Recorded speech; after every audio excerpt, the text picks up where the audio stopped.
you are still hunting like opening week, you are already behind. The woods have completely changed and the birds know exactly what you are doing. The loud calling and aggressive setups that worked a month ago will only scare the turkeys away today. Late season requires a totally different approach. You have to hunt smarter, stay much quieter, and use their habits against them. Here is exactly what you need to do right now to succeed.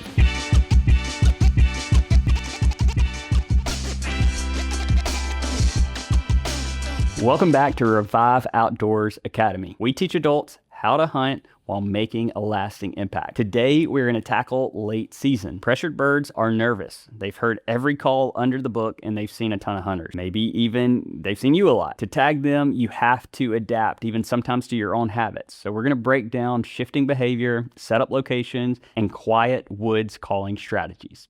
How turkeys change in the late season. To take out a late season gobbler, you first have to understand the biological shift that is happening inside their brain. The turkey woods in May are completely different biological environment than the turkey woods in March. By the time late season arrives, the breeding cycle is reaching its final stage. The hens, for the majority, have finished laying their eggs. A wild turkey hen lays about 1 egg a day until she has a full clutch of 10 to 12 eggs. So during that early laying period, she still hangs out around the gobblers, but once the nest is full, a massive shift occurs. The hen begins her incubation phase. She sits on that nest for 28 days straight, and she rarely leaves. And when she does, it's only for a few minutes to grab a quick drink of water or a fast meal before running back to her eggs. This leaves the mature gobblers completely alone. In theory, this sounds perfect for a hunter. You have a lonely male bird looking for a female, but you are fighting a massive negative variable: intense hunting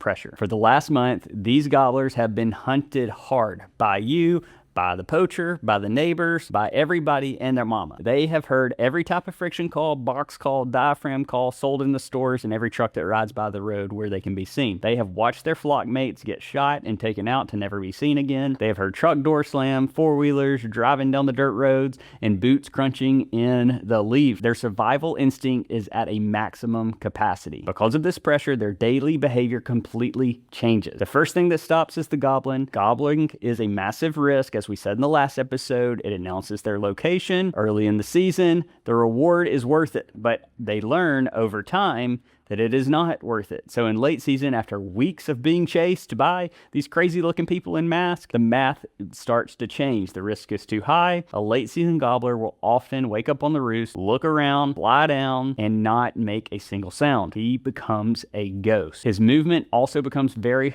predictable and very cautious. He stops walking out in the middle of wide open fields. Open fields to him now mean death. Death from everything. From us, from eagles, from hunters, from cars, from trucks. Everything is death. Everything is death. So instead, he develops this strong avoidance tendency. His mistakes to the past are gone. He stays to the shadows. He stays in the thickness. He walks along the very edge of the timber in the fields, in the thick cover. And at a moment's notice, he will vanish. He learns to navigate the woods relying on his eyesight rather than his voice. If you do not understand this shift from vocal aggression to silent paranoia, you will never see him. When to hunt for maximum success. Timing is everything in late season. The golden hour of sunrise is not a lot of times still your best chance. Early in the morning, the gobbler, he's high on alert. He's been hunted that way by a ton of people, especially if you are hunting a hunting club or public land. He knows this is when the woods is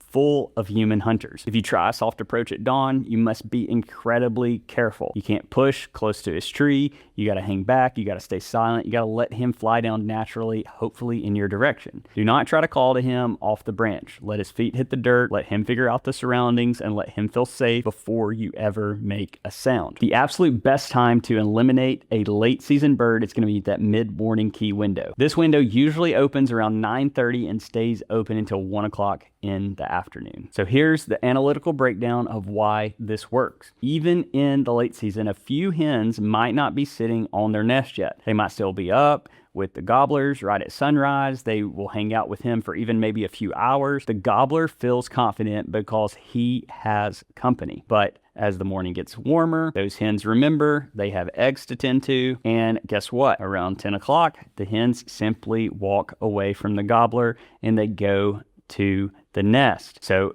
what's that leave him? It suddenly leaves that gobbler left completely alone in the middle of the woods. His hormones are still telling him to breed, but the hens have abandoned him. He starts to panic a little bit. He begins to walk his little travel routes, looking for any leftover females, and this is the exact moment he becomes vulnerable to, guess what?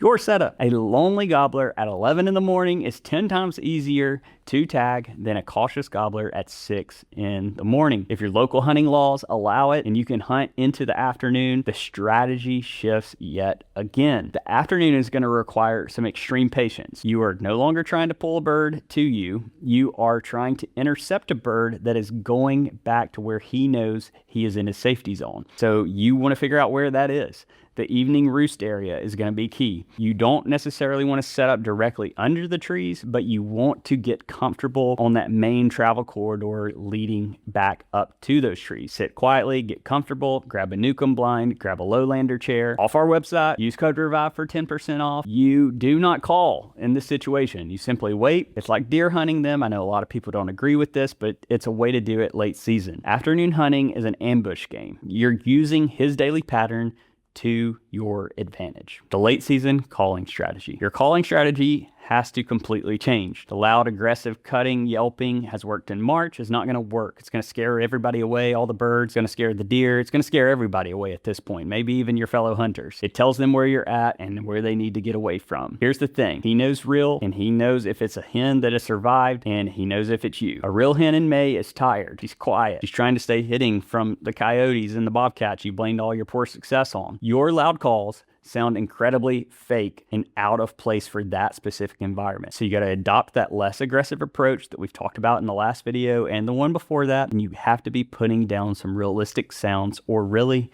maybe not even calling at all. But those really soft cluck and purrs, that single, little cluck of a simple sharp note that a turkey uses is a, hey, I am here. That's going to be good. A purr is going to be soft, that rolling sound that they make when they are relaxed and feeding. If you combine just a few soft clucks with the quiet purr, you're going to have that audio projecting throughout the woods, but it's going to be safe. It's going to be relaxed. It's just going to be like that hen down in the bottom, eating the bugs down into the timber of that valley of that creek bottom. That's exactly what a lonely gobbler wants to find. But the most powerful call you can make in late season does not involve a traditional turkey call at all. It involves your hens.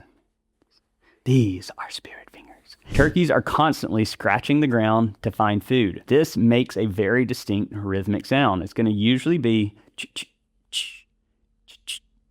it could be a little bit different. I get it. But that's going to be a standard rhythm that you can use when you're scratching the leaves away. This little brain is going to accept that illusion as reality. So no hunter sits in the woods scratching leaves, so it must be a real bird, is what he's going to think. So finally, you have to use the silence effectively. Silence is a weapon. If you hear him coming in or you think you're hearing footsteps, go ahead and just stop. Stop the movement. Stay quiet. Because if you think the bird did not hear you or you think he cannot see you, you are wrong. A turkey has that incredible hearing. He has that incredible eyesight, and he's going to know exactly where you are. And a lot of times he's going to come in completely silent and sneaky. If you call again, you scratch the leaves too long, he's going to know exactly where you are, and he's going to be looking for that hen. So even at the slightest movement or sound of footsteps, you need to pause and you need to just wait it out. So it's against everything that we've taught you in early season and late season. Sit down, be quiet, shut up, and try to intersect. No, it's not fun. It's considered deer hunting, but it's a mental game and a mindset you have to lock into for this final piece of the late season puzzle. We thank you for watching. We hope you've had an incredible turkey season. Go make the most of these last weeks and days, and we will see you on the next episode.